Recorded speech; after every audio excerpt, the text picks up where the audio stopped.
Here for the first time with the permission to take away the old Commodore.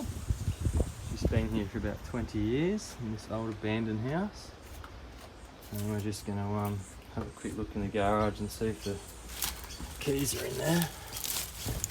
Don't know what we're going to find. It's going to be creepy. Been open for about 20 years.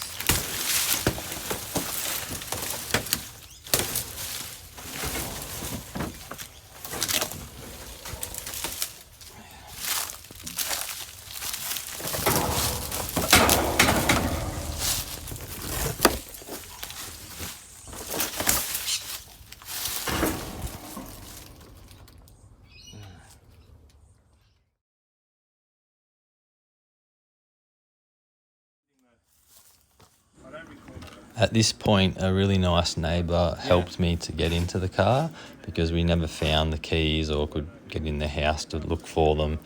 And then after we got into it, I found the padlock locked on the shifter. None of the keys fitted that either. So at a later date, I ended up having to cut that off with an angle grinder carefully so I didn't damage the interior. And then once we got the car running, I think I had the key barrel removed and got a new key made up for the car, or off the door lock, one or the other. But yeah, we got it sorted in the end, so that worked well. All right.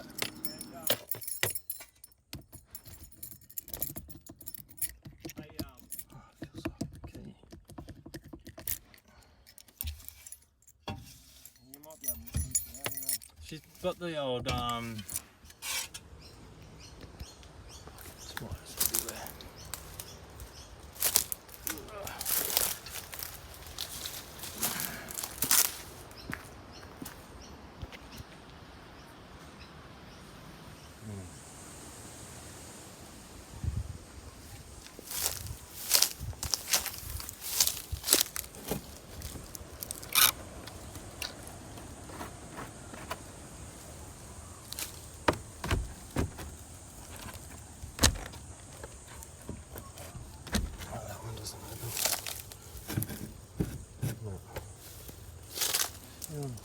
V8 Commodore that I spotted about 2 years ago. I see she's got some pretty nice exhaust going on. Vinyl roof. Factory 253. Very original car.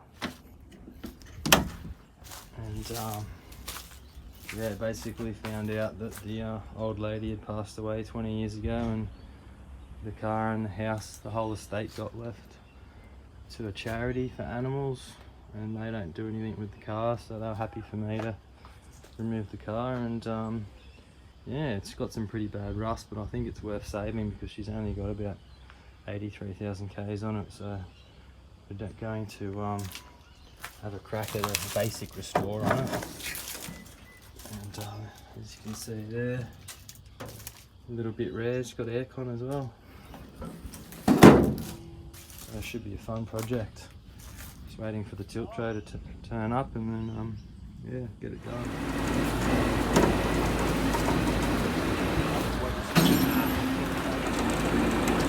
Guys. That's better. Oh, perfect, mate, look at that. Yep, that's what we like.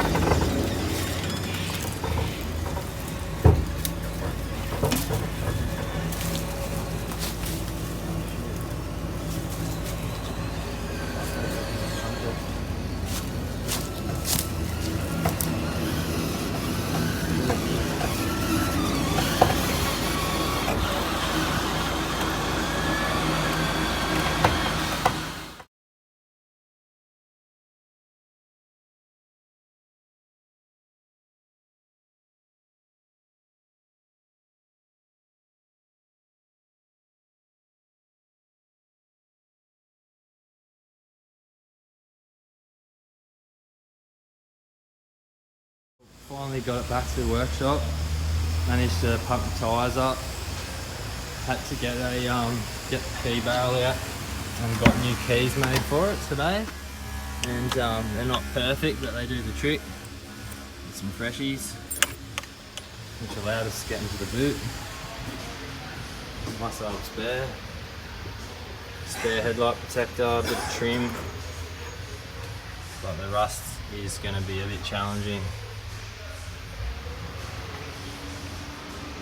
That's the worst of it there.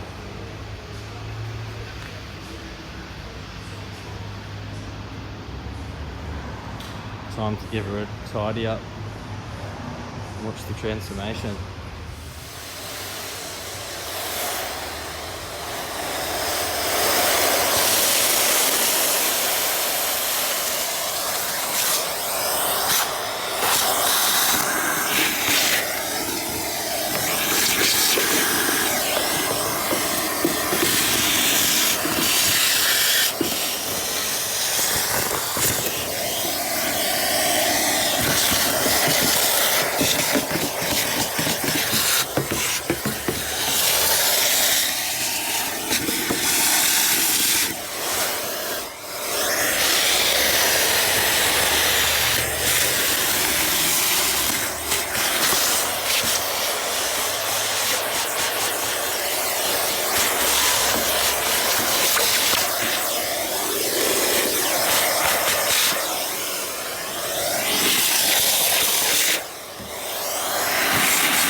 We got the old Commodore up to Queensland.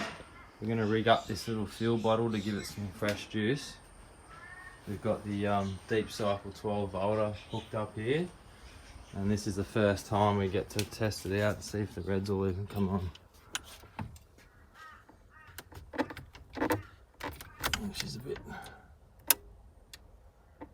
There she goes. Got reds. See if she starts? Yeah. No. It's got a dodgy car alarm. Got a dodgy car alarm. We're going to have to get that out. Alright. That'll be the next step. Park. Got our reds back. After pulling all this apart, pulling out the old alarm, the problem ended up being this connection here on the main power wire into the fuse box. Hey, starter mode is clicking. That's something.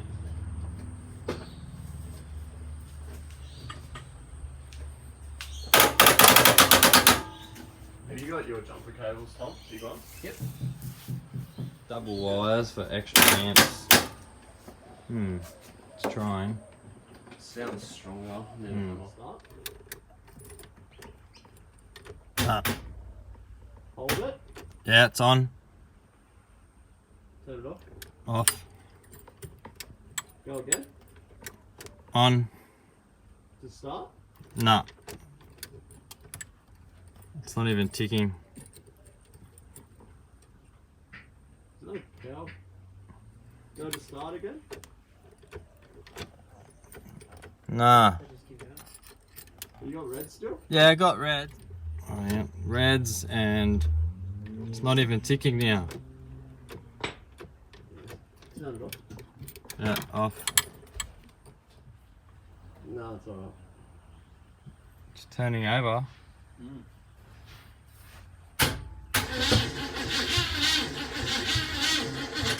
Holy shift.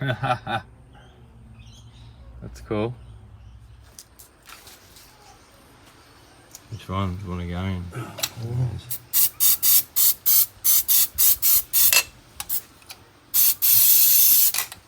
Alright, you could do some fireballs, so you have to be careful.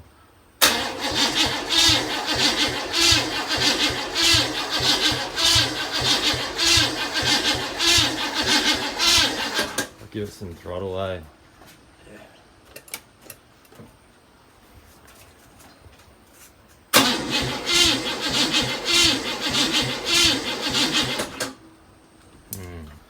Alright, we're on there. Okay, get a bit of this into it. And then reds are on. Let's see if she goes.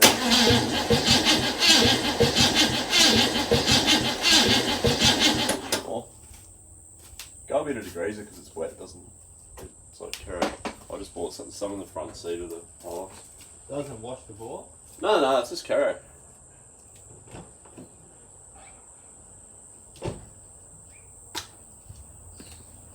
It's actually liquid, actually. This shit. Like, pump a heap in it. Yeah.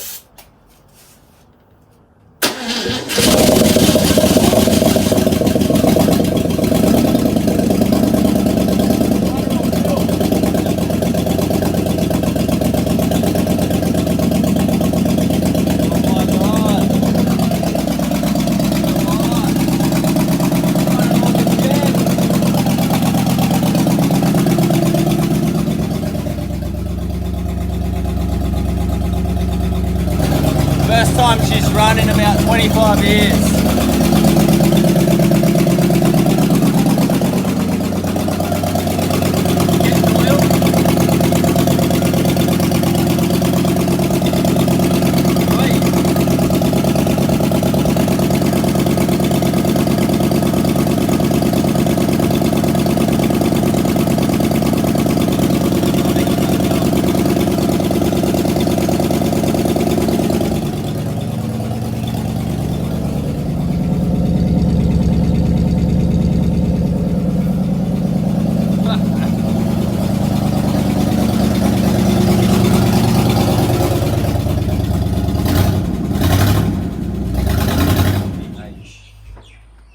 Special adapter wiring. Won't start now.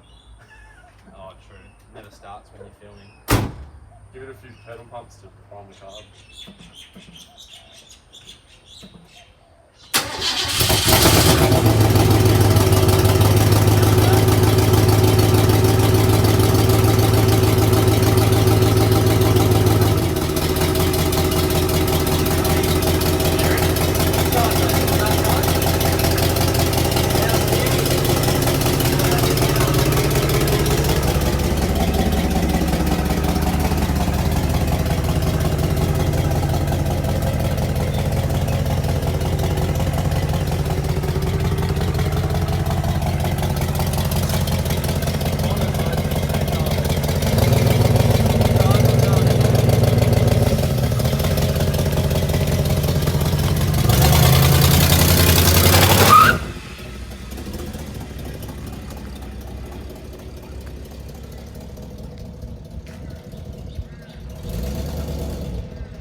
thanks for watching that video. That car that you guys saw, that Commodore, I basically knew where it lived because I lived not too far away from it maybe 10 years ago, and even then the car was you know, famous in that area. People knew it had been there for a long time. No one lived in the house, no one knew who owned it. People had tried to buy the car before. When I tried to organize a tow truck legitimately for it, they actually wouldn't pick it up. They said, the green Commodore, no way mate, like we get calls every year, people trying to get that car picked up. And I said, I've actually got a sale receipt. Essentially, I've got proof of ownership to pick it up. So they did the job for me. They couldn't believe I got that. And that only came about because I had dug through, talked to everyone in the area, and someone suggested maybe a charity had got the house after the old lady passed away and everything. I ended up contacting as many charities as I could think of, and finally found the one that had been bequeathed the property. And they were pretty cool. They were happy for me to take the car away because they needed to get the property cleaned up for selling it later and all that sort of stuff. So yeah, basically got the permission, got back down there, and had to get the car towed up to Queensland interstate. It was a bit of a process just getting the thing onto the tilt tray and getting it cleaned up enough. And but basically the video is just us getting the old thing running, fixed the exhaust up and a few other bits and pieces. I really wanted to get that car and have it for like summer nats, and just have it as a rusted barn find cruiser and do summer nats and other fun stuff in it. But I basically was in a position where we were going to move places again, and it ran out of room, needed cash flow during COVID, like lots of different reasons. So I sadly had to sell it. And the good news though is it went to a collector in Sydney, and his plan was to fix it right back up, get all the rust replaced properly in the back, and just get it sorted. So hopefully I get to see the car again down the track. And yeah, wish I could have kept it. It was such a cool thing, but a lot of the time, I don't know how you guys find it, but you know, if I had a massive shed or a massive property, maybe I could keep some of these things, I find. But more often than not, I'm renting. I've got a 1 or 2 car garage. It's full of my daily cars anyway. And you know, you find something cool, you got nowhere to keep it, you get it running, play with it, fix it up. Then the reality hits that you got to sell it, and you let it go, and you're a bit sad, but then you find something else. And so the way I look at it now is I can't keep all these cars I find in life, but I've got to experience them, so I'm pretty grateful for that, I suppose. But what I want to try and do now in the future is, you know, at least try and film more of this stuff and get some documented footage going on YouTube, because at least I can reference back to it then. And I've found so many cool cars over the years that this is before even, you know, anyone was running YouTube channels and stuff. So it's a shame I didn't have it all documented, but we'll do what we can now in the future anyway. And yeah, thanks for watching.